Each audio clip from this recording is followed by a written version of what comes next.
Chip తయారీ దిగ్గజం Intel వేలాది మంది ఉద్యోగులను తొలగించింది. కొన్ని నివేదికల ప్రకారం ఇంటెల్ తన కొత్త తొలగింపులో భాగంగా ఉద్యోగుల సంఖ్యలో 15% భారీ కోత విధించింది. దీని కారణంగా కంపెనీలోని వివిధ భాగాలలో పనిచేస్తున్న 15,000 మంది ఉద్యోగులను తమ ఉద్యోగాలు కోల్పోయారు. దశాబ్దాలలో ఇది అతిపెద్ద తొలగింపుగా చెప్పుకోవచ్చు.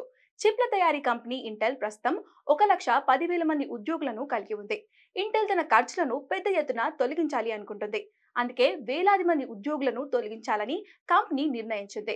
ఈ రీస్టార్ట్ ప్రణాళిక నుండి కంపెనీ 2025లో సుమారు $837 బిలియన్ల వరకు ఆదా చేస్తుందని అంచనా వేస్తున్నారు. ఉద్యోగాల కోత ప్రకటన తర్వాత కేవలం గంటల తర్వాత ట్రేడింగ్ లో ఇంటెల్ షేర్లు 20% పైగా పడిపోయాయి. ఇంటెల్ తన ఖర్చులను తగ్గించుకోవడానికి ఉద్యోగులను తొలగించడం ఇదే మొదటిసారి కాదు. 2016లో ఇంటెల్ ఒక ప్రధాన పునర్నిర్మాణ ప్రణాళికలో భాగంగా 12,000 మంది ఉద్యోగులను తొలగించింది.